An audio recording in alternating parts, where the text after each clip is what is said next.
14h-16h, Brigitte Lahaie, Sud Radio. Bonjour à tous, nous sommes ensemble durant ces 2 heures sur Sud Radio. Je crois bien que c'est le philosophe André Comte-Sponville qui a dit que c'était les femmes qui avaient inventé l'amour. Et bien sûr, les hommes les ont suivis pour le plus grand bonheur de tous. En tout cas, ce sont souvent les femmes qui quittent dans les histoires d'amour, sans doute parce que plus que les hommes, elles sont attentives à l'amour et quand ce dernier devient tiède, voire se meurt, elles préfèrent partir, tandis que les hommes, eux, vont fuir dans le travail, les copains, le sport ou que sais-je encore. Eh bien, avec Aurélie Godefroy, nous allons faire un petit tour d'horizon sur les femmes et l'amour, sur ce que leur liberté actuelle, par exemple, apporte de plus ou de moins à l'amour, en quoi leur demande amoureuse peut être un peu plus exigeante aujourd'hui et évidemment change un peu les relations entre les jeunes hommes et les jeunes femmes. Et bien sûr, je vous invite plus que jamais à venir nous parler d'amour. Donc, notre numéro, vous le connaissez, c'est le 0826 300 300. Aurélie Godefroy, bonjour, merci d'être avec nous. Alors, vous êtes journaliste, vous êtes également animatrice de l'émission Sagesse bouddhiste sur France 2 et vous avez écrit de nombreux ouvrages. Vous nous revenez avec ce livre Amoureuse. Au pluriel. Oui, c'est important. Les femmes et l'amour d'hier à aujourd'hui, c'est aux éditions Guy Trédaniel. Et je ne sais pas si vous connaissiez cette phrase d'André Comte-Sponville. Non, je la connaissais absolument pas. Et ça m'étonne d'ailleurs un petit peu. Mais non, c'est intéressant quand dans son livre ni le sexe ni la mort, je crois. Oui, le sexe et la mort. Oui, je crois que c'est ni le. Enfin bon, bref. Et je trouve que c'est assez juste. Et quelque part, vous le dites aussi dans votre livre, d'une certaine manière. Oui, mais ce que je dis surtout, c'est que, alors peut-être que c'est les femmes effectivement qui initient ce mouvement d'amour et que les hommes suivent, comme vous l'avez souligné et comme il le dit. Mais ce que je dis surtout dans le bouquin, c'est que ça a été nié pendant très longtemps, que c'était les femmes qui étaient moteurs de l'amour, que pendant très longtemps ça a été un tabou les concernant. Elles ne pouvaient pas en parler, c'était un sujet très sensible, dirons-nous. Et oui, c'était un sujet sensible, mais malgré tout, l'amour était là, et on le sait, dans tous les niveaux, d'ailleurs, que ce soit dans le peuple ou chez les nobles. Par amour, qu'est-ce qu'il n'y a pas eu comme guerre, etc. Vous parlez évidemment de l'amour courtois aussi, que peut-être aujourd'hui, les gens ne savent pas de quoi on parle quand on parle d'amour courtois. Qu'est-ce que vous pourriez expliquer à ceux qui nous écoutent? Parce que je trouve que c'est intéressant quand même, l'amour courtois. Ouais. Je vais peut-être l'expliquer à l'envers, c'est-à-dire qu'aujourd'hui, on veut rencontrer quelqu'un, on se connecte sur une application, on se voit ou pas, ça dure ou pas, mais ça peut aller très vite. Et en fait, il n'y a absolument plus ce temps qui est pris de courtiser, de connaître l'autre et de faire en sorte justement qu'il tombe amoureux de vous. Voilà, c'est comme ça que je le dirais. Mmh. Tandis que l'amour courtois, on était amoureux pendant parfois des années. Voilà, courtiser la femme pendant très très longtemps. Ça passait par des lettres, des rencontres, et ça mettait beaucoup de temps à se concrétiser, tout à fait, oui. Alors aujourd'hui, vous dites, on assiste à une revalorisation du célibat, et c'est vrai que c'est surtout depuis le début du XXIe siècle, on voit bien de plus en plus, à tel point qu'on parle aujourd'hui de sologamie. Il y a même des personnes qui se marient avec elles-mêmes. Ouais. C'est quand même incroyable. Ça nous vient des États-Unis. C'est pas ce qu'il y a de mieux. Non, ça c'est sûr. En ce moment, ce qui vient des États-Unis, Mais tout comme les bals de virginité dont on aura peut-être le temps de parler, ça vient des États-Unis. Voilà, il y a une espèce de cérémonie, on se marie avec soi-même. Alors vous faites un petit bilan un peu culturel, historique, donc les enjeux de l'amour au féminin. Ensuite, vous parlez des femmes et la littérature, celles qui ont commencé à écrire des choses vraiment sur le désir, sur l'amour, sur la sexualité. Et c'est là où je vous dis qu'en fait, il y a vraiment un tabou, puisqu'il a fallu aussi attendre très longtemps avant que les femmes écrivent sur le désir et l'amour. Pendant très longtemps, il y a eu ces cercles littéraires jusqu'à la Révolution française, où elles échangeaient sur ces questions-là. Ça se poursuivait par des échanges épistolaires. Et après, il a fallu attendre quand même plutôt le 19e pour qu'elles écrivent, mais c'était souvent sous pseudonyme, et pseudonyme masculin d'ailleurs.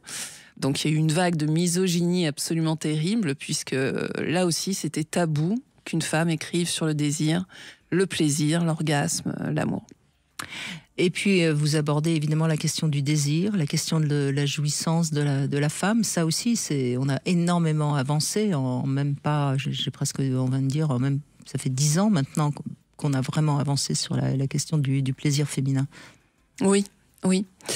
Moi, je ferais remonter ça aussi à plus longtemps. Il y a 2 siècles, en fait, c'était très mal vu qu'une femme mariée ait un orgasme. Donc déjà, ça fait réfléchir. Enfin, on se dit, la femme n'avait pas droit au plaisir. C'était pas possible, sauf les prostituées que les hommes allaient voir pour ça. Oui. Mais c'est vrai qu'aujourd'hui, on parle beaucoup plus de plaisir, d'orgasme, de sex toys, comme vous l'avez souligné, Brigitte, dans votre chronique. Donc, du coup, c'est vrai que c'est plus facile, la parole se libère. Alors, est-ce que ça a à voir avec ce fameux MeToo ou pas? Je ne sais pas. Mais en tout cas, j'ai le sentiment que, oui, il y a plus d'échanges et peut-être que les femmes se parlent plus entre elles aussi. Et dans la dernière partie de votre livre, en même temps, vous montrez bien à quel point, en fait, les femmes, même si elles ont énormément besoin d'amour, si c'est tellement important pour elles, et beaucoup peut-être encore plus que pour les hommes, même si je ne dis pas que c'est pas important pour les hommes, vous montrez à quel point c'est compliqué encore pour les femmes entre leur dépendance, la quête du prince charmant, enfin tout ça, il y a encore beaucoup à faire pour libérer les femmes.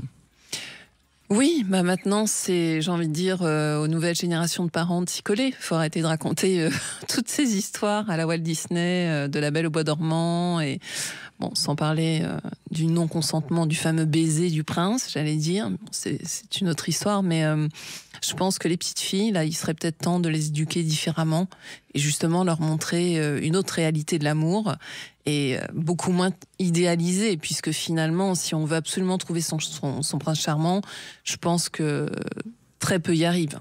Certaines, sûrement, mais ça devient très compliqué. Et vous terminez par l'alchimie sexuelle.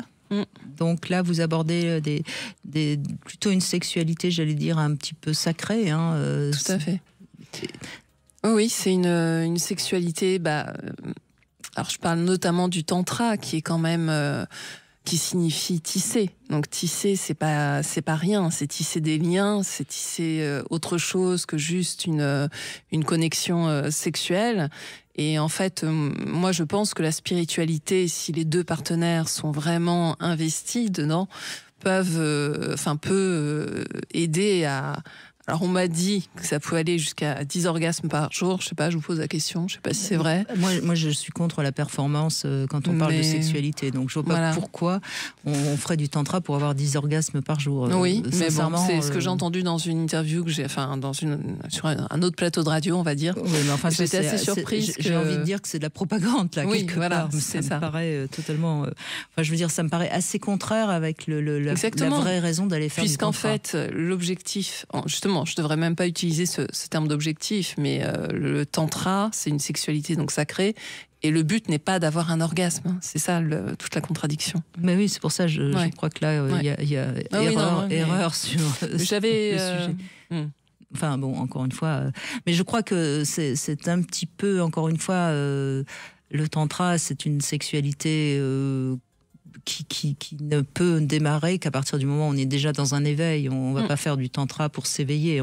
C'est parce qu'on est éveillé qu'on va aller faire du tantra. Il me semble que c'est important déjà ça peut-être de le rappeler. Mais pour ça, il faut que les 2 partenaires partagent cette vision. Absolument. Et ça, c'est pas toujours facile. Non, c'est souvent les femmes qui entraînent l'homme et l'homme ne s'y retrouve pas, évidemment. Eh bien, Aurélie Godefroy, on va voir ce que nous racontent ceux qui nous écoutent sur l'amour. Et puis, vous avez la parole. Vous êtes également journaliste, donc vous pouvez évidemment questionner les personnes que nous allons écouter. Et dans un instant, c'est Pauline qui sera avec nous. 14h-16h, Brigitte Lahaie, Sud Radio. Aurélie Godefroy est avec nous et elle nous présente son livre Amoureuse. C'est aux éditions Guy Trédaniel, Les femmes et l'amour d'hier à aujourd'hui. Et aujourd'hui, particulièrement, c'est Pauline qui est avec nous. Bonjour Pauline. Bonjour Pauline. Oui, bonjour Brigitte, bonjour Aurélie. C'est ça, c'est Aurélie. Hein, oui, tout à fait. Oui. Ben oui, alors j'écoutais ce que vous disiez, puis j'ai essayé de faire préciser avec le standardiste le sujet, parce que c'est un sujet complexe. Écoutez, par rapport à la capacité des femmes à s'affirmer dans leur demande amoureuse, en ce qui me concerne, moi je suis née à la fin des années 70, alors je ne sais pas si c'est important de le préciser, mais... Si, ça donne votre âge, hein, et donc voilà. votre génération, parce que ça bouge quand même. Depuis l'après-Seconde Guerre mondiale, il y a énormément de choses qui ont bougé pour les femmes. Oui. Et comme je rappelle quand même 2 choses essentielles et qui vont peut-être faire comprendre un peu mieux pourquoi il y a autant de couples qui divorcent aujourd'hui, les femmes ont acquis la contraception, c'est-à-dire qu'elles sont libres d'avoir ou pas des enfants, donc ça libère quand même, quand on était mère de 5 ou 6 gosses, on n'était pas tellement libre de quitter, et on a l'autonomie financière puisqu'on peut travailler, donc on a acquis une liberté qui n'existait pas avant les années, on va dire 70. En fait, c'est 70, c'est cette grande vague féministe qui a fait que aujourd'hui on a encore des privilèges qu'on n'avait absolument pas avant, c'est bien sûr. Vous voyez, Pauline, donc vous êtes née au moment où enfin les femmes avaient une certaine liberté, même si je suis bien d'accord qu'on n'est jamais totalement libre, mais au moins on a des choix, c'est-à-dire qu'on peut, si vraiment on est avec un homme qui ne nous plaît pas, on a le choix de partir. Il faut se rappeler que les grands-mères, les arrière-grands-mères, elles n'avaient aucun revenu, donc si elles n'étaient pas d'une famille riche, elles étaient obligées de rester.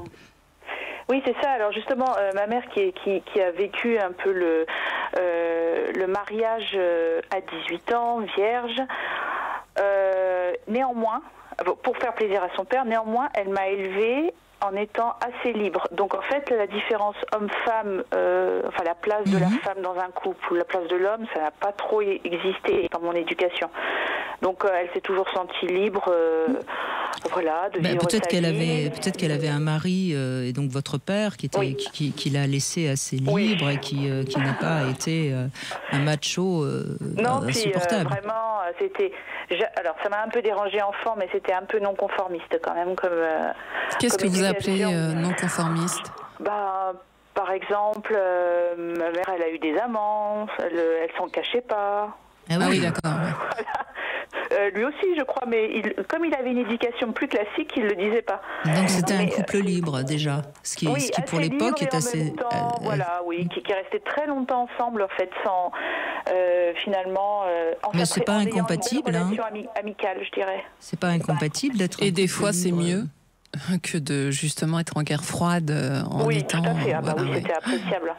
Et du coup, en fait, c'était une famille aussi où on exprimait, en tout cas du côté de ma mère. Mon père, c'est plus classique, on gardait plus les choses, mais comme c'est elle qui nous a plutôt éduqués, on a toujours exprimé nos besoins, nos ressentis, etc. Ce qui fait que dans la relation de couple, j'ai jamais eu de problème à dire ce dont j'avais besoin. Et c'est pas poser la question de ma place de femme. Voilà. Oui, c'est déjà une liberté, c'est formidable ce qu'elle vous a apporté. Moi, je trouve que c'est déjà très rare. Et c'est absolument, vous avez eu beaucoup de chance par rapport à ça, puisque moi j'en parle dans le livre, je consacre un chapitre aux familles, et notamment les familles dysfonctionnelles, et je montre comment l'enfance conditionne le rapport qu'on a ensuite à l'amour, la façon dont nos parents nous élèvent, tous les tabous qui existent. Donc le fait que votre mère vous ait donné justement cette liberté de parole et d'expression, je pense que ça a dû vous aider ensuite dans votre vie amoureuse. Oui, dans une relation, j'ai eu une forme d'opposition, j'ai eu un rappel à ma place, on va dire, je le dis en rigolant parce que je me suis pas laissée faire, mais c'est avec le père de mes enfants, qui lui a 10 ans de plus que moi, et était d'une famille plus classique, plus traditionnelle du Sud, italienne, tout ça. Et il m'a souvent dit, c'est ta place de mère, c'est ton rôle de mère, c'est ton rôle de femme. C'est la première fois que j'entendais ça, en fait. Il a fallu que j'attende à peu près 30 ans pour entendre ce genre de discours. Après, j'ai résisté à ça, mais... Mais oui, donc vous êtes restée avec cet homme ou pas? Je suis restée un certain temps, et puis on s'est quittés. Voilà. Mais peut-être que vous l'avez choisi, cet homme, parce que vous aviez envie un peu plus de pouvoir être mère, par rapport au fait que votre mère n'avait peut-être pas été autant que ça. Enfin, je sais pas. Elle a été les deux, mais c'est vrai qu'elle nous a. Alors, à la fois, c'est en ça que je vous disais, c'était un peu dérangeant quand j'étais enfant, c'est que elle avait quand même sa vie de femme et elle s'en cachait pas. Mais oui. Tout en étant un petit côté mère au foyer, à cuisiner, à faire, vous voyez. Mais c'est pas. On en parlait, je crois, c'est mercredi, je crois qu'on parlait justement de l'influence de la sexualité des parents sur les enfants. Bon, sans savoir, sentir que sa mère est une femme qui a des amants, c'est pas anodin pour un enfant, hein. Non, c'est pas anodin. Ça m'a dérangée et finalement, je la remercie presque de ne pas avoir été que mère. Parce que je ne sais pas si j'aurais pu m'en émanciper aussi facilement. Je sais pas. Oui, mais vous avez raison. Vous avez raison aussi. Elle vous a montré que c'est pas parce qu'on est mère qu'on est que mère. C'est pour ça que je ne culpabilise pas trop en tant que mère aujourd'hui. Non, mais je crois que. Et le père de mes enfants me renvoyait parfois un côté, tu n'es pas assez bonne mère ou tu ne fais pas ci, pas ça. Il y a une espèce de pression de la belle famille, une petite pression sociale qu'on peut entendre à droite à gauche quand on est mère. Les gens nous regardent, ont certaines attentes et nous demandent beaucoup. Et ça, bouge. Je crois que ça bouge quand même. On est moins oui. dans toutes ces injonctions parce que tu es mère, etc., etc. Et ce qui est très bien d'ailleurs, hein, parce que je crois que encore une fois, c'est pas la quantité de temps qu'on accorde, c'est la qualité qu'on va accorder. C'est la question que j'allais poser. C'est quoi être mère, une bonne mère? Alors justement, en fait, ne détrompez-vous quand même parce qu'il perdure quelque chose, par exemple, notamment dans les écoles. Les attentes des maîtresses, comment dire, qui vous renvoient, qui ont un schéma de ce qu'est une mère et de ce qu'elle doit faire, et quand même ça nous est renvoyé régulièrement. Vous voyez, si on n'est pas tout à fait comme ce qui est attendu, il y a quand même quelque chose qui perdure dans l'inconscient, je pense, l'imaginaire collectif, quoi, de ce qu'est une mère, même si on peut plus facilement en parler, on entend beaucoup de choses à ce sujet, on est plus facilement déculpabilisé quand même, mais il y a quand même une culpabilité que je retrouve chez mes copines aussi, mères, qui ont toujours l'impression qu'elles n'ont pas fait ce qu'il fallait. Alors c'est surtout le cas, moi je le remarque, lorsque c'est des mamans solo. En fait, on se faisait la réflexion avec des amis, j'habite dans un arrondissement qui est quand même très favorisé, d'autres habitent Neuilly, et donc c'est des endroits où on divorce pas trop, où les couples restent, en tout cas, peut-être de façade, mais restent ensemble. Des familles, on reste en famille, quoi. Voilà, c'est ça. Et on se disait, mais c'est dingue, parce qu'en fait, il n'y a que nous qui, à la sortie de l'école, allons chercher notre enfant, alors qu'ils sont tous là, à deux, le papa, la maman. Et en fait, ça m'a fait sourire, parce que ça, c'était donc au début de la scolarité de ma fille. Et au bout de quelques années, je me suis rendu compte que finalement, ça s'effilochait. Au fur et à mesure, ça se... Donc oui, et là, on sentait le regard des parents qui étaient ensemble, qui condamnaient, ou en tout cas qui jugeaient, oui, les personnes, les mamans qui venaient chercher seules leurs enfants et qui les élevaient toutes seules, oui, tout à fait. Bon, mais ça bouge quand même dans le bon sens, c'est ce qu'il faut se dire, et les femmes sont quand même beaucoup plus libres. Et merci de votre témoignage, parce que on voit bien que, en effet, le rôle de sa propre mère influence notre vision de femme, évidemment. Merci beaucoup, Pauline. On fait une petite pause, on se retrouve avec le Love Conseil. On va parler du dé de la vérité. C'est un petit jeu aussi que je vous propose. Et puis, si vous avez envie de réagir, vous nous appelez sur Sud Radio 0826 300 300. À tout de suite. Brigitte Lahaie, Sud Radio, le Love Conseil. Alors Aurélie Godefroy, vous allez voir ce vendredi, j'ai choisi un love conseil et un sexo conseil pour que les gens ne s'ennuient pas ce week-end. Et là, je propose le dé de la vérité, parce que dans un couple, parfois on ne sait plus trop quoi se dire, échanger, quand je dis ça, c'est quand les couples qui vont encore bien savent quand même toujours à peu près se parler, mais c'est un jeu qui a priori est tout à fait anodin, mais qui va vous permettre, tout en étant complice, de vous parler. Donc vous prenez chacun un dé, et puis celui qui a le plus petit chiffre va devoir répondre à une question que lui pose l'autre. Voilà, à chaque fois, vous relancez le dé. Et impossible de se défiler, et puis vous pouvez donc orienter des questions plus ou moins coquines. Le but, c'est évidemment pas de vous gêner, mais c'est vraiment de pouvoir vous parler franchement. Alors, Alors évitez évidemment les questions qui tuent. Hein. Est-ce que tu m'as déjà trompé? Enfin, je veux dire, soyons intelligents, hein, ne soyons pas stupides. Que ça signe pas la fin du couple. Mais voilà, moi je dis ça, c'est pour que vous vous amusiez, c'est pas pour que vous soyez obligé de m'appeler lundi parce que ça va pas bien. Donc je propose quand même qu'il y ait peut-être 2-3 jokers sur les 10 questions, enfin pour qu'on puisse aussi ne pas répondre, hein, parce que parfois il y a des questions auxquelles on n'a pas envie de répondre. Et puis ce jeu, on peut aussi jouer à plusieurs, avec des amis. C'est toujours, il y a des jeux comme ça qui marchent de toute façon. Mais je trouve que c'est toujours intéressant de s'amuser à se questionner de temps en temps. Oui, et peut-être justement d'oser aborder des sujets qui sont souvent tabous dans le couple. Et le fait de le faire comme ça, c'est plus léger, oui. Ouais. On continue à parler d'amour avec Virginie. Bonjour Virginie. Bonjour Brigitte, bonjour Aurélie. Bonjour. Alors vous êtes en couple actuellement, hein? Oui, tout à fait, depuis 25 ans. Ah, bah écoutez, bravo. Voilà, depuis 25 ans, merci. Et je suis maman de 2 enfants. Voilà, donc on s'est connus très tôt. J'avais 16 ans quand je l'ai rencontré, en fait. Lui, il en avait 22, donc c'est vrai qu'il y avait un petit écart d'âge, quoi, à la base. Avec le temps, on a construit notre petit foyer, notre petite famille. Voilà. Pourquoi petite? Pourquoi vous dites petite? Alors, parce que c'est vrai qu'on aurait voulu avoir beaucoup plus d'enfants, mais bon, oui. On a terminé d'avoir 2, c'est déjà pas mal, c'est bien. Vous auriez aimé avoir beaucoup plus d'enfants? Voilà, je suis issue d'une famille nombreuse, donc c'est vrai que j'aurais voulu avoir plus d'enfants, mais bon, voilà. C'est peut-être pas mal, vous avez peut-être eu plus le temps de vous occuper de vous si vous avez que 2 enfants, ce qui est déjà bien. Hein. Tout à fait, exactement, oui. Ça permet d'avoir quand même une bonne complicité au final. Oui, et puis c'est toujours pareil, vous savez, les familles nombreuses, quand on a 5-6 enfants, on peut pas apporter à 5-6 enfants la même chose que ce qu'on peut apporter à 2. Hein.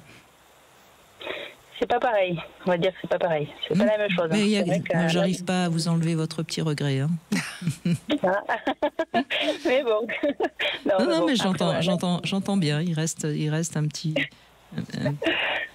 Oui, c'est chouette. Bon, voilà. J'ai mes 2 enfants, mes 2 trésors, comme j'ai dit, c'est déjà une bonne chose. Voilà. Bon, après, avec le temps, on accepte beaucoup de choses, d'autres choses qu'on accepte un peu moins. C'est vrai, j'avoue. Donc. Par rapport à ce que vous proposez au niveau du rapport entre l'homme et la femme, il y a des choses, c'est vrai que passé un âge, on le voit différemment, surtout quand il y a des enfants au milieu maintenant. C'est autrement. Alors ça, c'est la différence entre le couple et les parents. Oui, tout à fait. C'est pas si simple, hein, de toute façon, de passer d'un couple amoureux, surtout quand on est très très jeune, donc très amoureuse, et puis d'être ensuite un couple de parents. Hein. Ah, ça change radicalement. Ça, c'est vrai que. Mais ils sont encore chez vous, vos enfants, du coup? Oui, c'est encore chez nous. Oui. Elle est jeune, hein, Virginie. Vous avez 41 ans, hein, j'imagine, à peu près, si je fais un calcul. Tout à fait. Tout à fait, 41 ans, oui, exactement. Ouais, je suis toute jeune.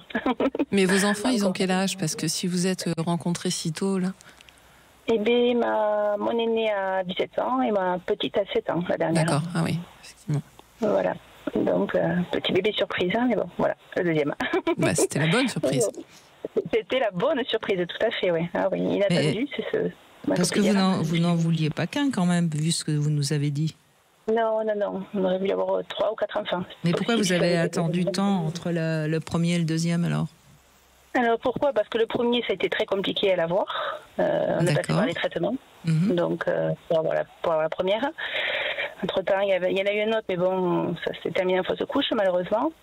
Et après, 9 ans plus tard, on a notre petit bout. La dernière. Donc vous aviez renoncé à d'autres enfants, c'est ça?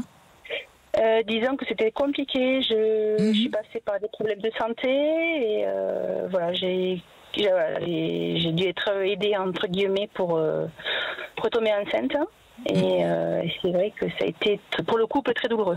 Pour les parents qui...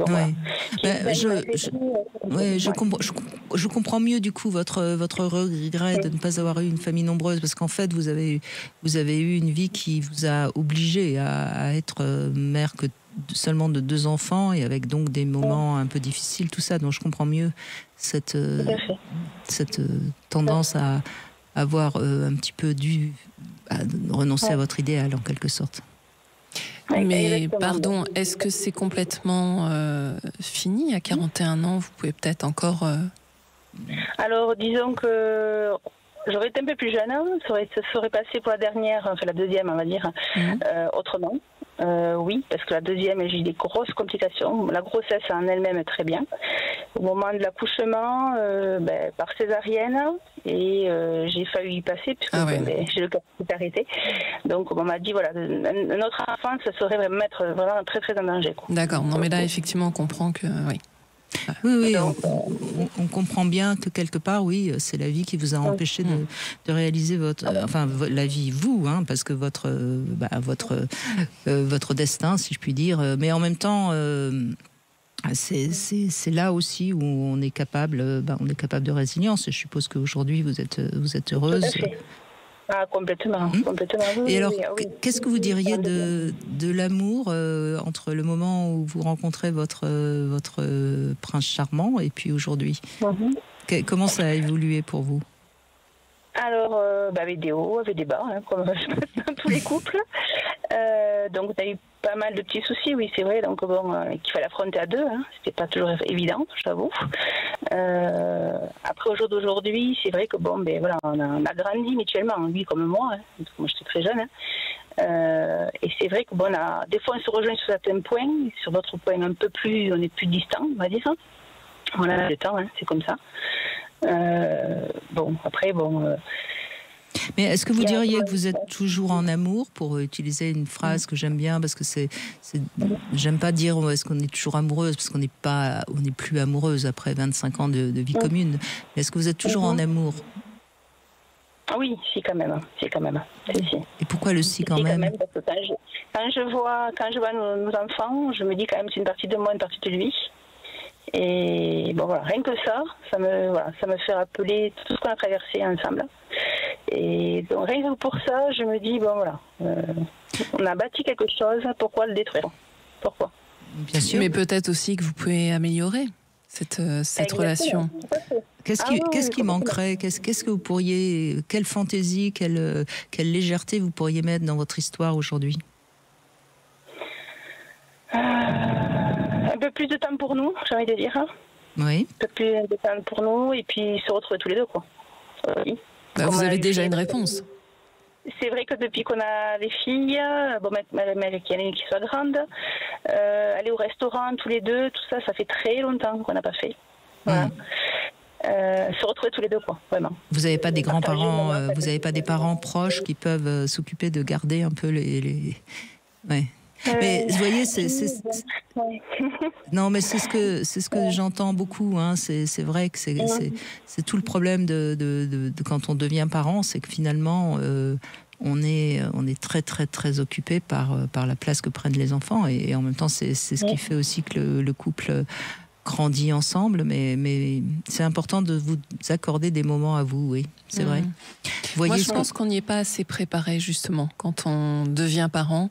Et il me semble vraiment essentiel, alors pour employer un mot, d'instaurer des rituels. Des rituels où vous allez vous retrouver, vous dire par exemple, tel jour de la semaine, on se fait un petit resto, vraiment, et ne pas y déroger, parce que c'est finalement ce qui va permettre d'avoir un échange quand même beaucoup plus fluide aussi. Et puis pas être toujours avec vos enfants, c'est quand même important on a besoin de souffler aussi. Parce que la fille de 17 ans, elle peut garder la petite quand même. Oh oui, elle le fait déjà, oui.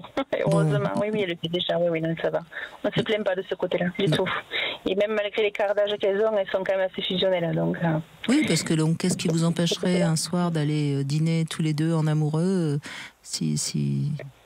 Après, c'est vrai que la dernière, vu que c'était un peu bébé surprise, on va dire ça comme ça, parce que comme je dis, c'était compliqué pour avoir l'une et la dernière aussi.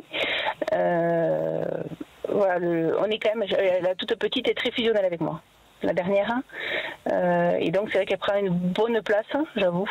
Il faut peut-être un petit peu l'éloigner, hein, pour elle et pour vous. Oui, c'est ce que j'allais dire. Ce serait peut-être lui rendre service, justement aussi, tout doucement. Enfin, un soir par semaine, c'est pas énorme. C'est pas comme si vous sortiez tous les soirs. Donc, commencez par un goûter ou un apéro. Oui, aussi, ça peut se faire. Ça peut se faire, tout à fait. C'est une bonne idée. Oui. Non, mais je crois que c'est important que vous compreniez tout ce que vous y avez mis dans cet enfant, comme vous l'avez dit, hein, qui n'était plus possible, qui finalement arrive, qui a failli vous faire perdre la vie. Tout ça est tellement fort que peut-être que c'est ce qui explique cet attachement et cette fusion, mais qui quelque part, à un moment donné, ça va, elle est grande, 7 ans, c'est bon. Vous pouvez maintenant un petit peu la laisser aussi voler de ses propres ailes, et vous retrouvez votre mari. Exactement, oui. Voilà. C'est ce qu'on essaye de faire. Hein. Et bien, il faut y arriver. On essaye de faire, c'est ça. Tout à fait, ouais. C'est vous, hein, qui devez... alors je sais qu'on dit souvent, les psys disent souvent que c'est le père qui doit séparer la mère de l'enfant, mais en l'occurrence là c'est aussi vous qui devez accepter de prendre un tout petit peu de distance. Et puis à la limite, moi je vous donne un petit conseil tout bête, mais je sais pas dans quelle ville vous habitez, si c'est un village ou peu importe, mais si vous avez la chance d'avoir un petit resto à côté, ça peut commencer aussi comme ça. C'est-à-dire que si vraiment il y a un souci, psychologiquement, vous dites que vous n'êtes pas loin. Donc, Tout à fait, ouais. Tout à fait, exactement. Ouais. Et puis bon, après, passer un délai quand ça fait 25 ans, il y a des sujets, disons que voilà, vu que je l'ai connu assez jeune aussi, c'est comme si ils connaissaient tout de moi. Il n'y a rien de nouveau. Alors ça, c'est archi faux. Ça, c'est archi faux. On ne connaît jamais tout de l'autre. Non seulement je pense, mais déjà je suis sûre qu'on ne connaît jamais tout de soi-même. Moi j'arrive encore à me surprendre. Alors, donc vous imaginez bien comment on peut encore surprendre l'autre. Non, ne croyez surtout pas ça, Virginie. Ah ouais, d'accord. Mais c'est peut-être parce que vous n'osez pas sortir un petit peu de ce qu'on appelle le quotidien, hein. Donc vous pensez que tout est, ça y est, tout est inscrit, on sait tout, on connaît tout. Pas du tout.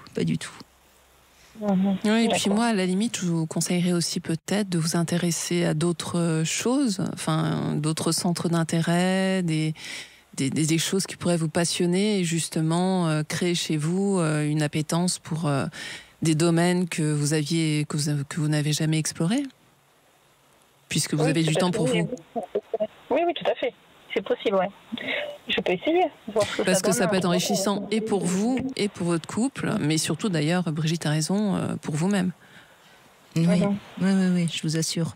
Vous pouvez encore vous surprendre largement et d'autant plus le surprendre. Merci beaucoup Virginie. On fait une petite pause, on se retrouve dans un instant sur Sud Radio. 14h-16h, Brigitte Lahaie, Sud Radio. Aurélie Godefroy est avec nous, autrice de ce livre Amoureuse aux éditions Guy Trédaniel, dans lequel vous abordez beaucoup de choses qui concernent les femmes et l'amour. Et puis depuis la nuit des temps, et c'est pour ça qu'aujourd'hui plus particulièrement on parle de l'amour. C'est quoi l'amour? Qu'est-ce que vous avez envie de nous en dire et comment vous avez envie de nous raconter votre état amoureux? Bonjour Arnaud. Bonjour Brigitte, bonjour Aurélie. Bonjour. Alors, on vous écoute. Vous, qu'est-ce que vous diriez de l'amour? Je dirais que, pour ma part, il y a un peu cette notion de féminisme, par exemple. Donc, du coup, il y a une sorte de revendication d'un besoin ou d'une attention particulière plus tournée sur la femme. Moi, je dirais que, pour ma part, la relation que j'ai actuellement, je dirais que c'est centré. Pour moi, les relations doivent être centrées comme ça, une écoute des deux personnes à juste équilibre. Quand vous dites centré, ça veut dire égalitaire, autant l'un que l'autre. Dans l'écoute des besoins, je dirais des besoins. Bien sûr. Et pas que. Voilà, pas que, bien sûr, tout doit être tourné au centre.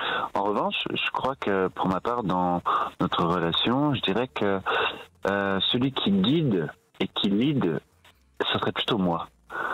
Dans une sorte de proposition, je dirais, de façon de faire, je dirais que c'est plutôt moi qui l'ai, et qu'elle, elle a plutôt une sensation de suivre.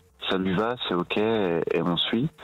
Mais malgré ça, il y a quand même une écoute de l'un égale à l'autre. Et je dirais que moi, ça me va aussi.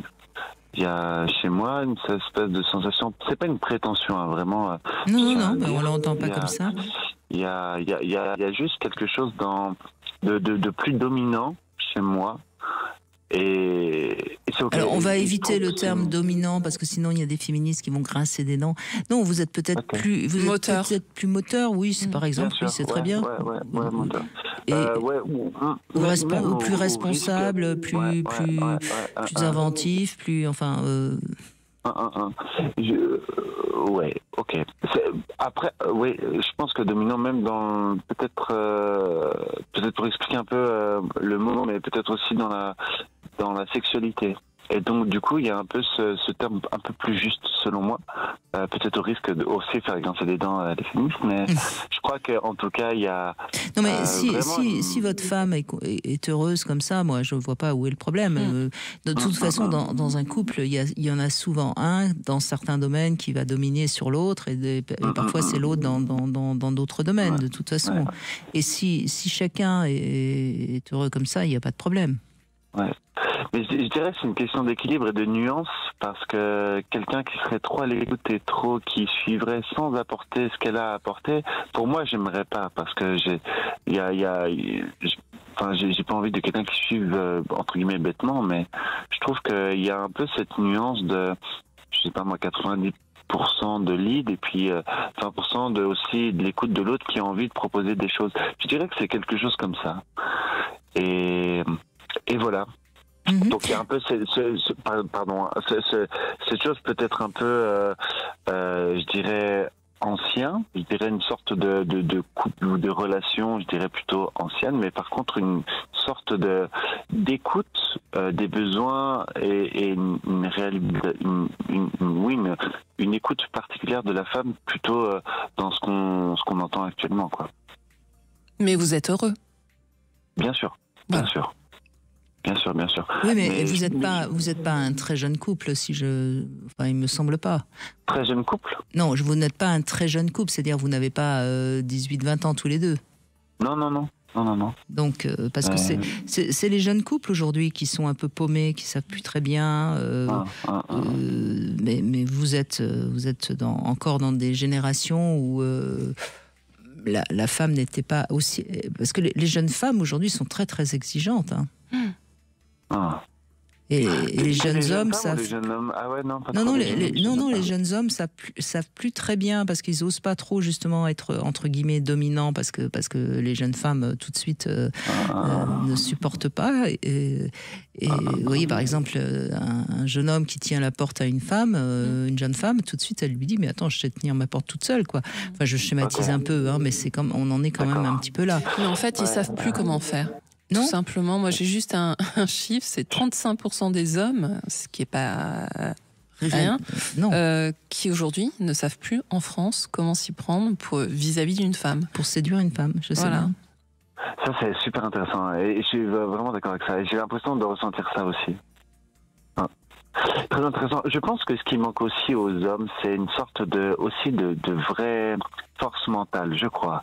Parce que il y a aussi parce qu'on parle de féminisme, oui, mais je crois qu'il y a aussi dans cette sorte de masculinité là quelque chose aussi de l'ordre de nature où l'homme doit aller se confronter un peu dehors. Pour moi, je fais un métier physique, je suis menuisier et charpentier, donc du coup, il y a un peu cette notion là de force. Oui, mais aujourd'hui, on veut plus justement attribuer le terme de force à l'homme. On considère que les hommes sont. Alors, je suis bien d'accord sur le plan physique, l'homme est plus fort que la femme, mais ce terme de force, déjà, ça devient suspect, vous voyez. Donc c'est compliqué pour les jeunes hommes de se positionner. Et d'ailleurs c'est là où on voit bien qu'on entend parler d'hommes déconstruits. Moi je sais toujours pas ce que c'est qu'un homme déconstruit, et j'ai pas envie de rencontrer un homme déconstruit, moi d'ailleurs. Mais... Ouais, c'est une déconstruction qui peut être sociale, dans le sens où peut-être, il peut y avoir une dégénérescence aussi, ce que je peux entendre. Et je crois qu'il y a une figure de l'homme qui est belle, selon moi, c'est cet aspect de l'homme fort, sécuritaire, dans son sens où on va pouvoir être fort et dompter un peu cette nature qui peut parfois être exigeante, mais voilà, moi ce que j'aime en tout cas aller nourrir pour ma part dans cette vision-là de l'homme, c'est fort, protecteur et aussi doux et à l'écoute, quoi. Oui, mais c'est très bien parce que les femmes souvent aiment bien avoir un homme sur lequel elles peuvent compter, qui les sécurise, et puis comme vous le dites, vous êtes également à l'écoute, mais vous êtes encore dans une vision du couple qui n'est pas celui des très jeunes aujourd'hui, qui justement d'ailleurs ne savent pas encore très bien. Qu'est-ce que vous en pensez, Aurélie? Moi, j'avais une question à poser, c'est est-ce que vous acceptez de montrer votre vulnérabilité quelquefois à votre femme? Oui, bien sûr, ouais. J'ai quelque chose de très doux, des craintes que je peux avoir, etc.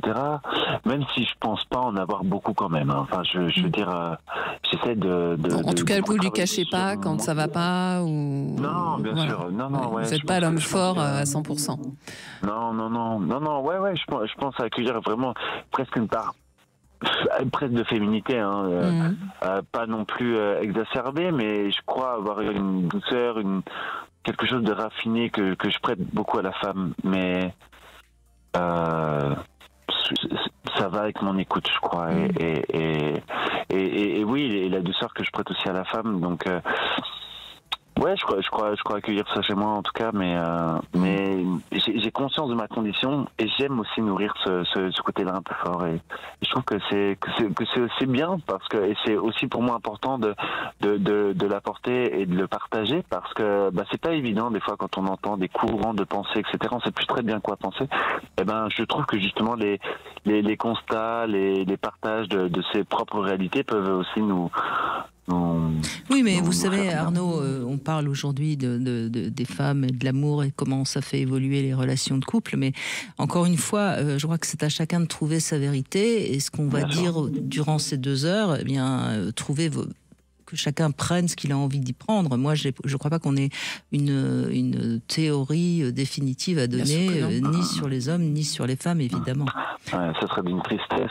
Mais bien sûr, absolument. Et surtout qu'il y a beaucoup de choses maintenant. Enfin, on n'a pas encore parlé de ces nouvelles formes, du polyamour, de toute de cet amour aussi du célibat. Alors ça, on en parlait tout à l'heure avec la sologamie, mais c'est vrai que moi, ce qui me frappe, c'est qu'il y a aussi une grosse différence entre les grandes métropoles, Paris, Marseille, et en fait justement des villes, les zones rurales, les zones rurales, notamment. Ouais, pas que rurales, mais ça peut aussi être des villes bourgeoises, voilà, où c'était le docteur Christophe André qui m'expliquait ça. Il me disait, mais dans ces endroits-là, tout est prédestiné, c'est-à-dire que ce soit la profession qu'on va exercer, que ce soit la personne qu'on va rencontrer, enfin, on est un petit peu, tout est assez programmé.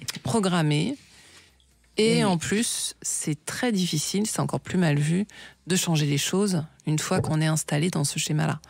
Alors qu'à Paris, je pense que... On est plus anonyme à Paris, voilà. C'est sûr. On fait une petite pause, on se retrouve après les infos avec vous, bien sûr. N'hésitez pas également à réagir sur Sud Radio. On se retrouve tout de suite. 14h-16h, Brigitte Lahaie, Sud Radio. On continue à parler de l'amour et des femmes grâce à Aurélie Godefroy qui est avec nous et autrice de ce livre Amoureuse aux éditions Guy Trédaniel. Je rappelle que vous êtes également animatrice de l'émission Sagesse bouddhiste sur France 2 et puis vous avez écrit d'autres livres. Je voulais juste aussi parler de ce livre qui vient de sortir, qui est sorti aux éditions Larousse. Je prépare ma ménopause et je la vis bien. Alors c'est un gros livre qui est... Alors j'en parle parce que c'est franchement un livre très complet sur tout ce qu'on pourrait avoir besoin de savoir sur la ménopause. C'est écrit par Bérangère Philippon. Après, c'est peut-être même un peu trop fastidieux, complet, mais comme je sais que pour beaucoup de femmes, c'est un moment de la vie qui les inquiète beaucoup, donc il y a plein de conseils, voilà. La ménopause, c'est vrai que normalement, hein, moi j'ai envie de le rappeler, ça ne devrait pas bousculer la vie amoureuse des femmes, et pourtant ça la bouscule. C'est vrai ? Bah oui. C'est-à-dire qu'en fait, quoi, il y a une baisse de la libido Elles croient, oui, que ça va provoquer une baisse de la libido. Elles ont l'impression qu'elles sont moins séduisantes. Tellement on est encore avec cette image. D'ailleurs, vous en parlez dans votre livre Amoureuse, hein, Aurélie Godefroy. Tellement c'est la femme jeune qui est désirable et basta, quoi. Oui, pendant longtemps, en tout cas, il y a eu cette image-là. Mais moi, je me réjouis de voir qu'en ce moment, mais tout est en train de basculer. Ouais. Oui, moi, les femmes de 60 ans, je les trouve à la fois, elles ont le côté sage, ça m'intéresse beaucoup, et en même temps, je trouve qu'il y a une forme d'élégance, enfin, vraiment, j'ignorais que c'était un moment aussi difficile, justement, la ménopause. Oui, mais moi, je les entends, et c'est vraiment... Alors que c'est pas... Enfin, je veux dire, c'est pas grave, quoi. C'est pas une maladie, c'est un état qui change, et après tout, ça peut se passer très bien. Surtout qu'aujourd'hui, on a quand même aussi des aides médicales qui sont très au point. Voilà, donc je voulais parler de ce livre aux éditions Larousse de Bérangère Philippon. Il y a même des recettes de cuisine, hein, pour pas grossir. Bon, voilà, il y a vraiment tous les conseils qu'on peut avoir besoin. Virginie est avec nous. Bonjour Virginie. Bonjour Brigitte, bonjour Aurélie. Bonjour. Merci d'être avec nous. Vous avez une voix bien sympathique, Virginie. J'en prie. Alors, moi, j'ai tenu à intervenir pour donner mon point de vue sur le sujet qui est débattu aujourd'hui, sur la femme et... la femme dans le couple, l'amour, les relations amoureuses. Oui. Eh bien, on vous écoute, oui. Voilà. Mais moi, je dirais que, déjà, je suis d'origine ivoirienne. Je suis mariée en Français. Et alors c'est très intéressant parce que en effet, de par votre culture, il y a déjà une vision un tout petit peu différente, oui. Et ça, c'est très intéressant, oui. Alors, de par mon éducation, on va dire, ivoirienne, la femme, en fait, elle était, je dirais, chez nous, on dit que c'est la femme qui commande, en fait. Mais l'homme, la femme, elle va accorder... le premier plan à l'homme, mais par derrière, c'est elle qui tire en fait les ficelles, qui gouverne en fait. Comme on dit, l'expression derrière un grand homme se cache une grande dame. Cette expression, elle a vraiment tout son sens dans ma tribu culture. à moi. Voilà, dans ma culture.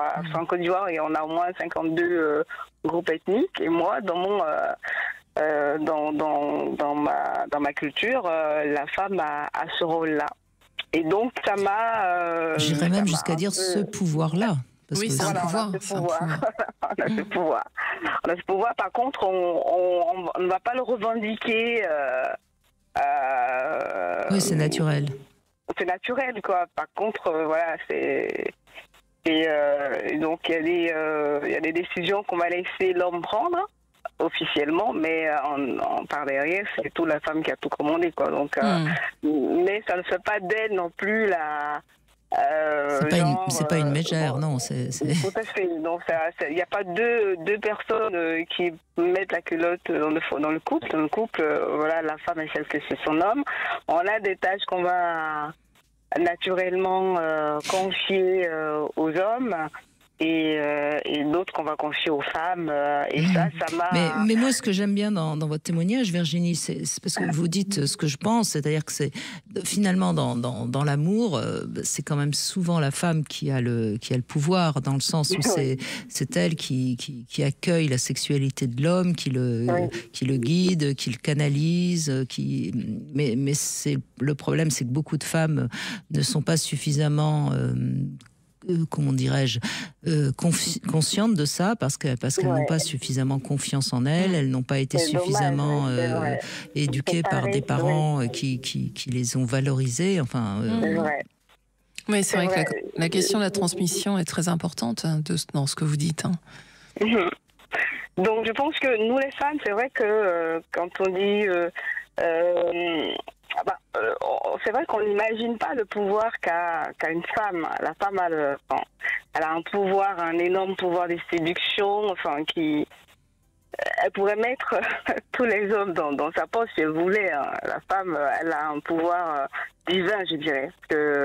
C'est vrai que religieusement, on dit que nous sommes l'être faible, mais c'est peut-être physiquement faible, on n'a pas la même force physique qu'un homme. Mais du point de vue spirituel, la femme, elle a un grand pouvoir. Et si les femmes m'écoutaient, si elles m'entendaient, je dirais qu'il faudrait qu'elles aient confiance en elles. Et que, mais peut-être qu'il faudrait aider les femmes à relire certains mythes, certaines parce que tout ce que vous dites, Virginie, moi je suis totalement d'accord avec vous et ma vie m'a prouvé à quel point quand on est fier de sa féminité, on a le pouvoir. Mais malheureusement, on l'entend, Aurélie, on entend bien que beaucoup de femmes malheureusement en sont très très loin. C'est vrai. C'est vrai. Oui, tout à fait. Mais c'est une forme de puissance, moi je dirais, à cultiver. Et en fait, il faut pas avoir peur de ça, justement. Brigitte le dit très clairement et je suis d'accord avec ça. Cette confiance en soi, il faut qu'elle soit présente. Mais alors, j'en reviens à cette histoire d'éducation, d'enfants, de jeunes femmes et tout ça. Mais vraiment, c'est à ce moment-là que tout se joue quelque part. Donc les femmes, oui, je crois qu'il faut pas hésiter. Et à mon avis, ça fait plaisir aussi aux hommes de savoir qu'il y a avec eux quelqu'un qui les soutient et avec qui ils peuvent échanger justement sur des sujets fondamentaux. C'est ça, très bien. Parce que il faut pas non plus être la femme qui dit oui amène à tout.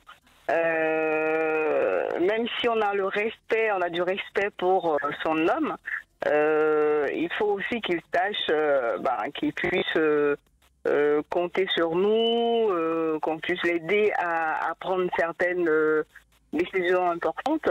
Je pense que c'est là l'importance du couple aussi, parce qu'un couple... un couple, ça doit reposer sur les deux piliers qui sont la femme et l'homme, quoi. Donc, c'est vrai que tout excès est nuisible. Alors, si j'ai bien compris, Virginie, vous avez choisi un homme de culture française.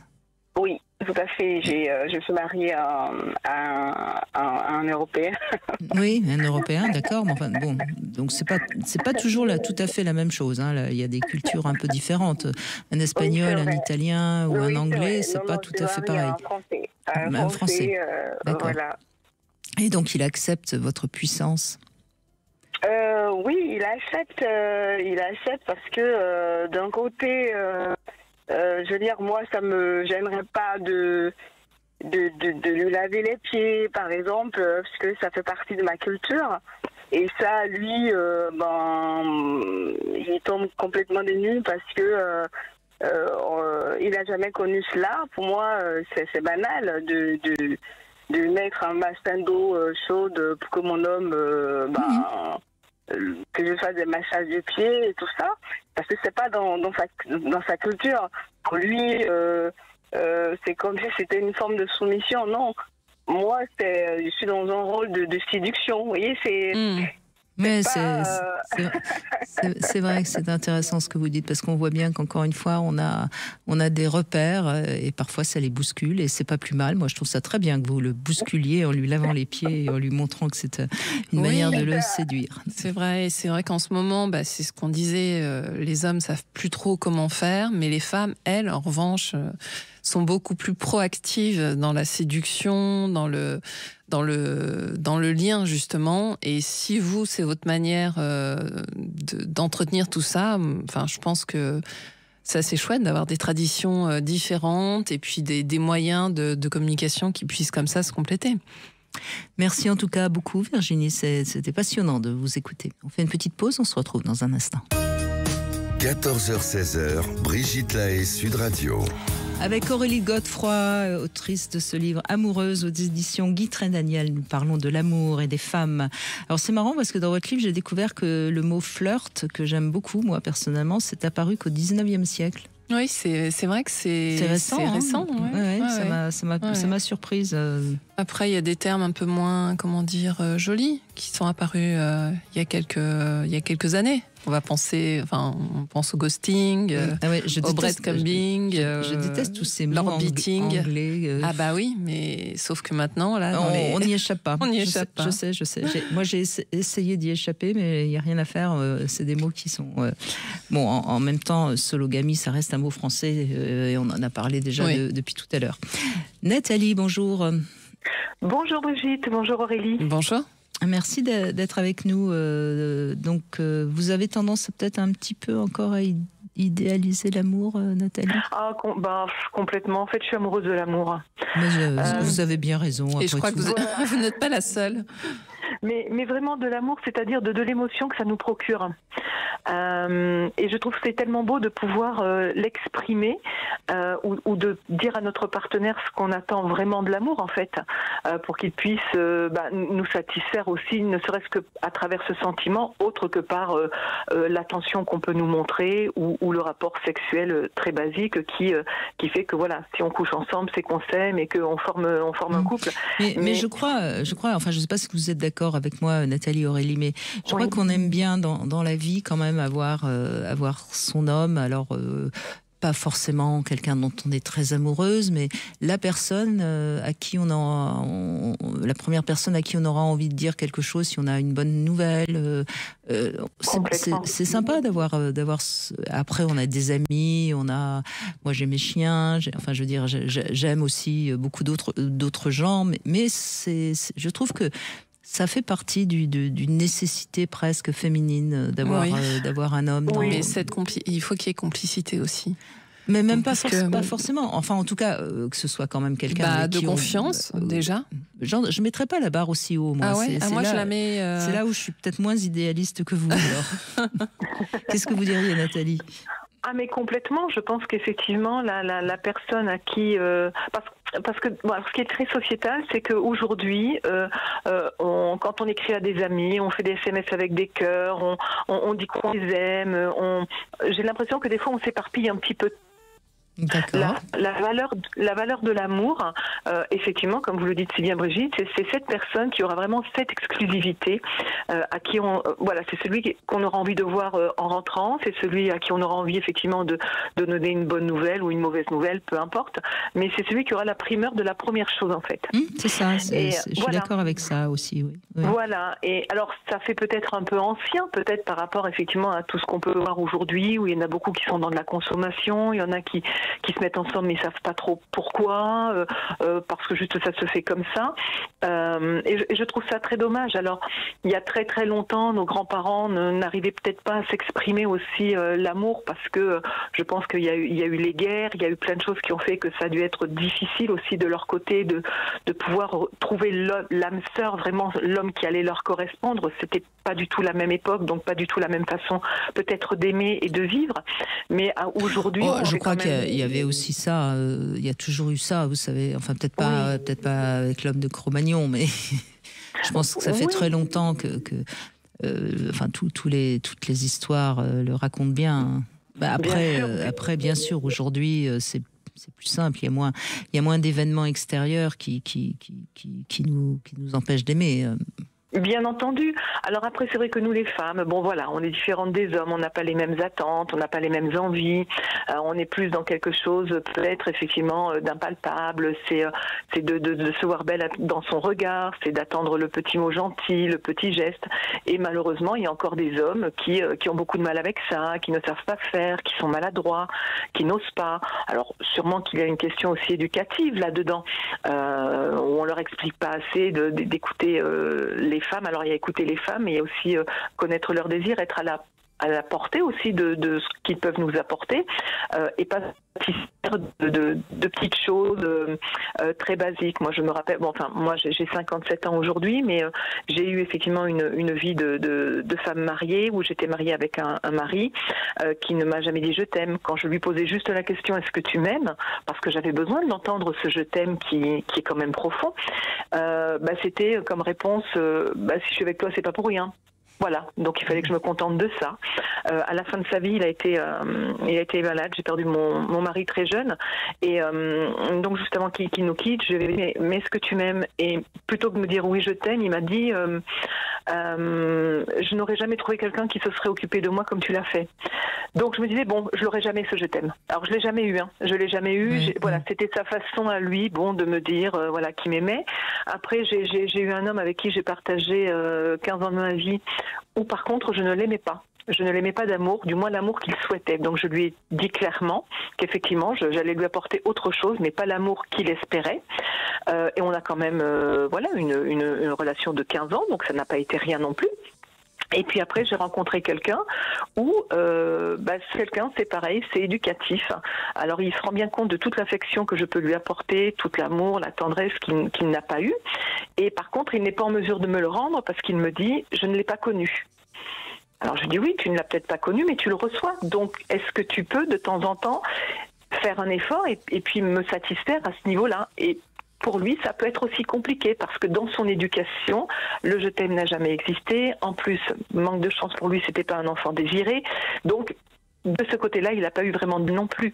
Et alors, il peut être romantique, c'est-à-dire qu'il va y avoir des petites notes où je me dis des fois, ah là, il est en train de faire un effort et je jubile de ce petit effort parce que du coup, je me satisfais du peu qu'il me donne. Mais et moi, je n'hésite pas à lui dire que je l'aime, je n'hésite pas à solliciter, à lui démontrer effectivement tout l'amour que je peux avoir pour lui. En tout cas, vous êtes en effet une grande amoureuse et ça fait plaisir à entendre. Ouais, moi, ça soulève une question que j'aimerais vous poser, Brigitte. Oui, je vous en prie. Rapidement. Oui, allez-y. Est-ce qu'on peut changer... Alors non, on ne peut pas changer l'autre, ça je crois que c'est sûr. Mais est-ce qu'on peut quand même modifier le comportement de l'autre pour qu'il y ait un rapprochement En modifiant le nôtre, on va forcément modifier le comportement de l'autre. Oui, mais comme justement le dit notre auditrice, en fait, elle donne tout. C'est pas grave, elle est vraiment dans l'amour inconditionnel pour finalement recevoir beaucoup moins que ce qu'elle espère. Elle reçoit pas les mots d'amour, mais elle reçoit peut-être beaucoup de gestes d'amour, beaucoup d'attention, beaucoup. En fait, l'amour, il y a les fameux 5 langages de l'amour. Au fond, elle a pas l'air, en tout cas, c'est bien ce qu'elle nous dit. Elle a pas l'air d'avoir douté notamment de l'amour de son premier mari, même si il n'a jamais su lui dire je t'aime.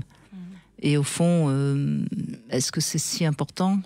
Si c'est très très très important pour elle, elle serait peut-être pas restée si longtemps avec cet homme qui ne savait pas lui dire je t'aime. En tout cas, on va faire une petite pause. On va revenir sur des sensations, des fantaisies qui vous permettent d'avoir des sensations nouvelles, et on va parler du cerveau avec Yves Agide qui va nous présenter son dernier livre. On fait une petite pause.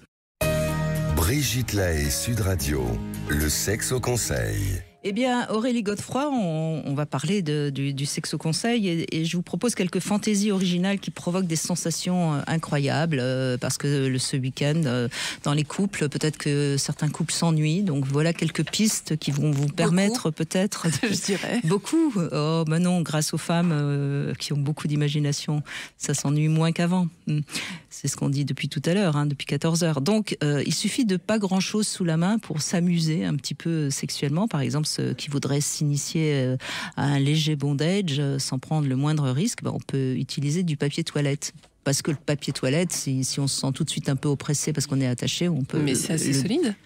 Oh, c'est pas très solide, justement, c'est ça le but. C'est qu'on peut avoir l'impression d'être attaché sans être vraiment attaché. Il faut y aller doucement, hein, avec certains jeux. On peut aussi se ligoter et se libérer très facilement grâce au papier toilette, mais on peut mettre 2-3 couches, hein, si vous voulez. Hein, et puis on se retrouve momifié, quoi. Par exemple, oui, voilà une belle idée. Si on vend beaucoup de papier toilette samedi dans les supermarchés, on saura pourquoi. Hein. Bref, il y a aussi un jeu qui amuse beaucoup les enfants et qui peut amuser les adultes, c'est jouer aux Indiens sous la tente, vous savez. Donc pourquoi pas jouer sous les draps. Ça peut être une complicité un peu plus drôle.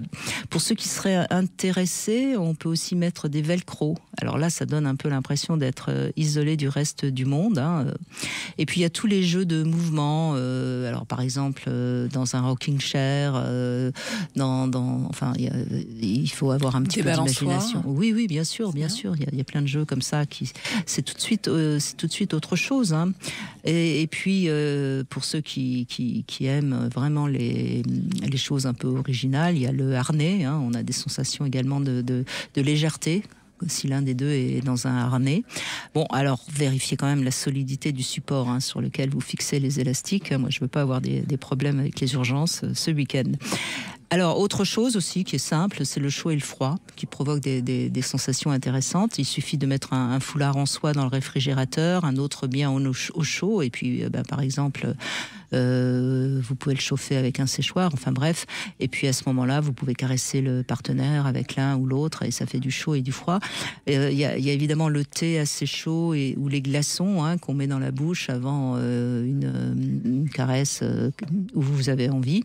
Et puis, qu'est-ce que je pourrais ajouter? Alors moi, il y a vraiment quelque chose que j'aime beaucoup et qui se trouve dans tous les love shops, c'est les fameuses bougies de massage. Alors, ce que j'aime bien dans la bougie de massage, c'est que c'est à la fois une senteur parfumée, c'est à la fois une bougie, mais une cire qui peut servir à masser. Ça fait aussi une lumière qui bouge. Donc, je trouve que c'est très sensuel. Oui, je trouve que c'est quelque chose de vraiment intéressant parce que c'est une sensation qui donne sur le moment un peu une impression de brûlure, mais qui n'est absolument pas dangereuse, hein, puisque c'est étudié pour ça. Voilà. Donc, si avec ça, vous vous ennuyez encore le week-end, moi, je sais plus. Je vous ferai signe, Brigitte. Je sais plus quoi faire. Alors, notre cerveau, est-ce qu'il a tendance à s'ennuyer? On va le savoir dans un instant grâce à ce livre qui est sorti aux éditions Albin Michel. Ça s'appelle L'homme cérébral. Nous sommes avec son auteur, Yves Agide. Bonjour. Bonjour. Alors, c'est à la fois, bravo, c'est un exploit parce que vous avez réussi à nous parler du cerveau, de tout ce que fait le cerveau, aussi bien pour bouger, pour ressentir, pour aimer même. Et tout ça, vous nous l'expliquez d'une manière relativement simple. Donc, bravo, déjà. C'est très gentil, en effet, c'est l'objectif. Oui. Alors moi, ce qui m'a rassuré, c'est que vous ne nous dites pas qu'on est d'abord des êtres pensants, vous nous dites qu'on est des êtres qui ressentent d'abord. Ben oui, le cerveau, il commence par ressentir le monde de l'environnement. Je suis en face de vous, je sais que vous êtes là, je vous vois, je vous ai entendu.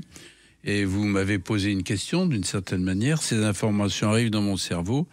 Et là, elles sont traitées pour provoquer des pensées et des émotions. Et ces pensées, ces émotions sont traitées de telle sorte que je peux vous dire la réponse. C'est ce que je fais. Il y a 3 temps. C'est comme une machine à café. C'est-à-dire, vous mettez une machine à café, vous allez mettre... On la branche d'abord? Non, mais vous mettez d'abord de l'eau et du café. Oui. Hein, d'accord. Ensuite, vous branchez, la machine marche, et puis vous récupérez. Il y a 3 trucs. C'est-à-dire que le cerveau, c'est une machine, évidemment un peu plus compliquée qu'une machine à café, et pour 2 raisons. Et qui tombe heureusement moins souvent en panne. Oui, en plus, elle se répare. Le cerveau se répare, tandis que automatiquement. Mais c'est une machine qui est vivante, c'est-à-dire qu'elle bouge. La machine à café ou l'ordinateur, disons plus simplement, qui est même aussi compliqué soit-il, il est stupide, en fait. Il ne fait que répéter ce qu'on lui a demandé de faire. Tandis que nous, notre cerveau bouge. On a des dizaines de millions de connexions dans le cerveau qui se font et se défont par seconde. Autrement dit, d'une seconde à l'autre, votre cerveau est différent de ce qu'il était une seconde avant. C'est la deuxième chose, effectivement, c'est que ce cerveau produit des pensées et des émotions qui, a priori, tel que le voit le public, c'est immatériel, c'est incolore, c'est inodore. Je peux le dire un peu, mais enfin, et aujourd'hui, on commence à comprendre comment on ressent, comment on produit des pensées et comment on agit avec les pensées qu'on a faites, et on comprend on commence à comprendre comment le cerveau, qui est de la matière, produit de la pensée. Absolument. Alors, ce qui est intéressant et vraiment essentiel à dire à tous ceux qui nous écoutent et qui sont parents, hein, c'est de rappeler à quel point le nouveau-né, quand il arrive au monde, rien n'est connecté, si je puis dire, et que c'est vraiment très très important de respecter les premières années de la vie d'un enfant. Tellement de choses vont se mettre en place et finalement vont peut-être avoir une influence toute sa vie, quoi. Moi, c'est ce qui m'a paru le plus important à dire. Oui, vous avez raison, parce que à la naissance, le nouveau-né, il a un cerveau qui pèse 300 grammes. C'est tout petit, 300 grammes. Et notre cerveau d'adulte fait un peu moins de 3 livres. C'est 1 kg, 350 chez les femmes, parce que 350 chez les hommes, pardon, 300 chez les femmes, j'ai les plus petites, enfin bref. Non, oui. Mais donc tout ça, ça se multiplie. À l'âge d'1 an, on dit que on fait à peu près, on produit 250 000 neurones par minute. Je ne sais pas si vous vous rendez compte ce que c'est énorme. Et donc c'est à ce moment-là, ce cerveau malléable, vivant, biologique, qui peut se modifier et se modifier à toute vitesse, il est très préméable à l'environnement, au papa, à la maman, au petit frère, à l'entourage, et c'est là qu'il apprend. Et c'est aussi là qu'il est influençable. C'est pour ça que nous sommes influençables, en particulier aux fake news. Mais donc, effectivement, l'apprentissage se fait surtout dans les premiers mois, dans les premières années de l'existence. Quand on est adulte, moins. Et puis alors, quand on est plus très âgé, encore moins. Bon, mais ça, c'est autre chose. C'est d'ailleurs spécifique à la nature humaine, parce que moi par exemple, qui ai été passionné par les chevaux, un poulain, il est à peine né qu'il est déjà capable de galoper, quoi. C'est un nourrisson, il est très, très, très dépendant de ses parents. Oui, alors il y a quelques faits nouveaux quand même. Dans la littérature tout récente, on commence à comprendre vraiment comment un cerveau fonctionne depuis une dizaine d'années, à peine. Et donc, ce qu'on sait maintenant, c'est que lorsque l'enfant naît, au moment de la naissance, en fait, il a déjà tout un programme de pensée, peut-être même de la conscience. Non pas la conscience qu'il est en face de sa maman, etc., mais il a le programme qui est là. Par exemple, ça a été bien démontré pour le langage. On pense qu'évidemment, si vous voyez un nouveau-né, vous pouvez toujours lui parler, il ne va pas vous répondre, il ne parle pas. Mais il a le programme pour apprendre. Donc, dès qu'on apporte des informations sous forme de langage, c'est enregistré, et c'est pour ça qu'à l'âge de 2 ans, un enfant commence déjà à avoir un langage assez élaboré. Pardon, j'avais juste une petite question. Bien sûr, Aurélie, allez-y. J'en profite de vous voir. Est-ce que les neurones, justement, enfin, il paraît qu'on en fabrique tout au long de sa vie. Est-ce que c'est vrai ça, ou est-ce que justement, alors ça dépend bien évidemment de l'âge, mais est-ce que ça se renouvelle? Est-ce qu'il y a des pratiques justement pour régénérer notre cerveau? La réponse c'est non. À l'âge adulte, on a un stock de neurones. C'est fini à quel âge? Pardon? Ça se termine à quel âge? Disons de l'ordre de 18-20 ans. Mm-hmm. Ça dépend des individus. Non, on a un stock de neurones qui est fixe à cet âge-là. Et quand à l'état normal, un centenaire, il a toujours ses 100 milliards de neurones. Les neurones ne meurent pas, sauf dans une maladie neurodégénérative comme l'Alzheimer ou le Parkinson, par exemple. Mais en revanche, ce qui est important, et là vous avez raison, c'est-à-dire que les neurones ont des milliers de connexions les uns avec les autres. Or, ces connexions s'affaiblissent, souffrent, et la diminution des connexions font que finalement notre mémoire, par exemple, s'altère doucement. D'où l'intérêt quand on vieillit de continuer à faire fonctionner sa mémoire, à bouger aussi, faire fonctionner son corps, parce que vous parlez aussi évidemment beaucoup du corps. Vous avez raison, la motricité et l'intellect, mais aussi les émotions, les interactions sociales. En fait, c'est ce qu'il faut comprendre en quelque sorte. Notre cerveau, c'est lui qui enregistre tout, mais il y a notre corps, nos émotions, nos sentiments. Parler de l'amour aussi, je ne sais plus à quel moment d'ailleurs, et ça m'a évidemment bien intéressée. Je sais plus ce que... parle forcément de l'amour quand on parle du cerveau. Mais ce qui est intéressant, c'est que maintenant, on accepte que ce soit lié. Attendez, c'est très très intéressant, parce que je savais que c'était très intéressant ce que vous disiez sur l'amour. Ce serait une des régions les plus anciennes du cerveau qui s'est développée au maximum déjà chez les reptiles et les oiseaux. Donc vous voyez, l'amour quand même, ça, c'est depuis la nuit des temps. Je vous pose la question, c'est une question que je pose pour m'amuser dans le livre. Est-ce que vous avez déjà vu des pigeons qui s'aiment d'amour tendre ? Quand on voit sur un toit un pigeon mâle, un pigeon femelle qui se bécote doucement, c'est charmant. Ben nous, c'est pareil. Et si je le dis, c'est que ça a été démontré. C'est-à-dire que si vous pouvez par des moyens divers, vous regardez ce qui se passe dans le cerveau de personnes qui sont très amoureuses, en passion, oui. Et bien on s'aperçoit que ce qui est le plus activé dans le cerveau, contrairement à ce qu'on pourrait croire, le bon sens, parce qu'on pense que l'amour c'est très élaboré, c'est pas les structures les plus récentes qui concernent la conscience, des choses comme ça. Non, c'est les structures les plus élémentaires qui gèrent nos comportements automatiques. Moi je le savais, à force d'écouter les gens me parler d'amour, je savais que c'était très stupide et très très primaire. Hein. C'est très primaire. Ben, il suffit de rentrer, je sais pas, je dis de cet exemple, si vous rentrez dans un cocktail ou dans une réunion d'une personne, tout de suite vous avez une affinité très particulière pour quelqu'un du sexe opposé, a priori, et vers quelqu'un et pas d'autre. Éventuellement, vous tombez amoureux tout de suite. L'amour, ça vient comme ça. Hein. Donc le coup de foudre dépend du cerveau. Ben, c'est très inconscient en fait. Hein. Je veux pas revenir sur le domaine de l'inconscient, mais tout ça est très inconscient.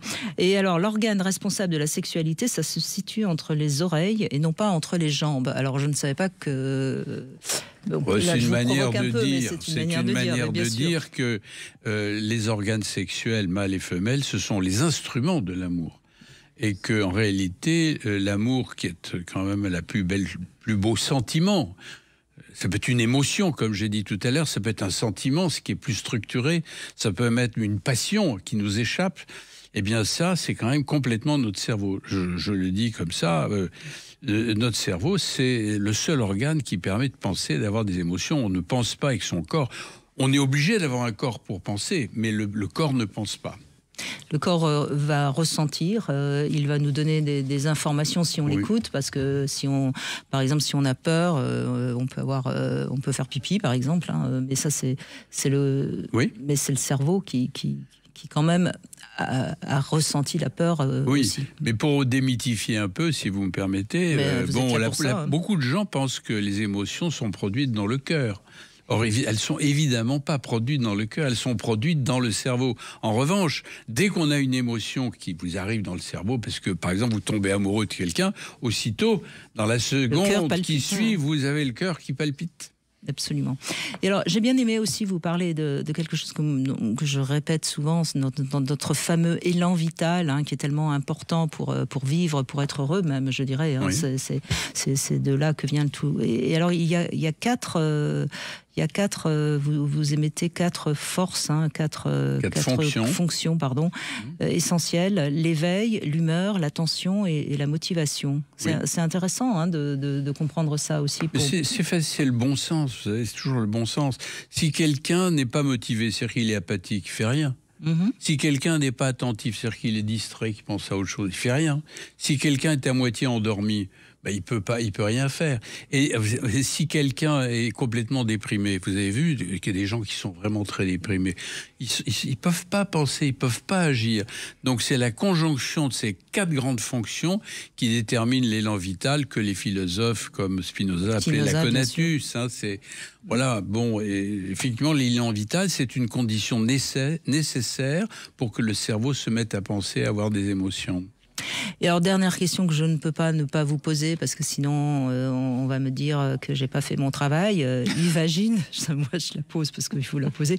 Vous qui écrivez sur le cerveau, dans ce livre L'homme cérébral aux éditions Albin Michel, est-ce que le monde moderne, les réseaux sociaux, les jeux vidéo, Internet, ça nuit ou ça bénéficie à notre cerveau ? C'est évidemment les deux, pour une raison très simple. Je ne veux pas rentrer dans ce débat trop profond, mais c'est là qu'il est important de comprendre que si on comprend un peu comment fonctionne son cerveau, pas les réactions chimiques, mais les grands principes, comme j'essaie de l'expliquer dans ce livre, à ce moment-là, on peut comprendre comment non seulement on peut apprendre, puisque notre cerveau bouge tout le temps. Alors évidemment, on apprend tout le temps. J'apprends avec vous, avec les questions que vous me posez, mais en même temps, je suis influençable. Éventuellement, si on m'apporte des fausses nouvelles, des idées reçues, des pensées magiques, des charlataneries, et Dieu sait s'il y en a. À ce moment-là, si je n'ai pas la connaissance de mon cerveau, si je ne comprends pas bien comment il marche, je suis évidemment influencé, je finis par répéter ce qu'on m'a raconté. En fait, c'est une question de discernement, tout simplement. Oui, heureusement. Alors ça, le discernement, évidemment, c'est l'important. Alors c'est plus les structures les plus élémentaires du cerveau, c'est les structures les plus nobles et les plus récentes dans le développement du cerveau, qui se trouvent à la partie antérieure du cerveau, qui sont responsables de la conscience, aussi de la conscience qu'on peut avoir d'être conscient, c'est-à-dire l'éthique, la morale. C'est un livre en tout cas passionnant et je le répète assez grand public. L'homme cérébral, c'est aux éditions Albin Michel. Merci en tout cas Yves Agide d'être venu nous en parler. Je sais que c'est la semaine du cerveau, que vous êtes très très occupé, donc je vous laisse vous sauver pour expliquer à d'autres ce que cette merveille qu'est notre cerveau quand même, parce qu'il faut bien le dire, c'est assez extraordinaire. Merci beaucoup. Merci à vous. 14h-16h, Brigitte Lahaie, Sud Radio. On va conclure avec Sarah Aurélie Godefroy, mais je reviens sur votre livre Amoureuse aux éditions Guy Trédaniel, Les femmes et l'amour d'hier à aujourd'hui. Si vous deviez citer une femme qui serait pour vous le modèle d'une femme qui a su aimer, qui a su être bien mener sa vie amoureuse, de qui vous parleriez ? C'est peut-être une question un peu difficile. Non, c'est pas difficile. Moi, il y a une femme qui me vient tout de suite à l'esprit, mais justement, c'est contradictoire. C'est qu'elle n'a pas su, à mon sens, forcément bien mener sa vie amoureuse. D'ailleurs, les conseils qu'elle donnait étaient contradictoires. C'est Simone de Beauvoir qui dit qu'en fait, l'amour est une puissance trop importante chez les femmes, qui demande trop d'énergie aux femmes, qu'il faut qu'elles fassent autre chose. Et quand on sait qu'elle a eu des amants, notamment, je pense à Nelson Algren aux États-Unis, dont elle était complètement folle, pour qui elle donnait tout. Je me dis, c'est quand même assez intéressant de voir justement la différence entre l'intellect, on se dit non, rationnellement, il faut qu'on se consacre à nous, et en même temps, quand elle a ouvert son cœur, c'était une grande passionnée. Donc c'est vrai qu'en plus sa littérature est magnifique, donc voilà. Mais moi, c'est une femme justement, par ses contradictions, qui illustre bien ce sujet de l'amour. Très bien, mais c'est une réponse intéressante, n'est-ce pas Sarah ? Bonjour. Bonjour Brigitte, bonjour Sylvie. Alors, moi, par rapport aux questions, je vais prendre un peu dans l'ordre. J'ai eu une éducation un peu classique, mais c'était à la fois libre d'aborder l'homme comme l'homme venait aussi nous aborder, ou au moins montrer son intérêt par un jeu de séduction. Et c'est un peu comme ça qu'on s'est rencontré avec mon mari, où en bref, c'est moi qui suis allée le voir et j'ai engagé la discussion. Et après, moi personnellement, mais ça fait que moi, je trouve ça un peu dommage que maintenant certains hommes n'osent plus aborder les femmes parce qu'ils ont peur d'être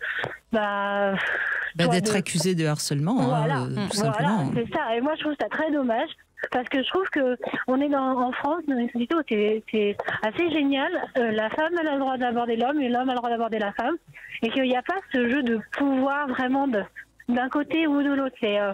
Et chacun est à peu près libre de venir. Enfin, moi, ce que j'ai connu quand j'étais jeune, et je suis toujours très jeune, mais que je trouvais ça génial qu'on puisse aller se voir l'un ou l'autre sans préjugés.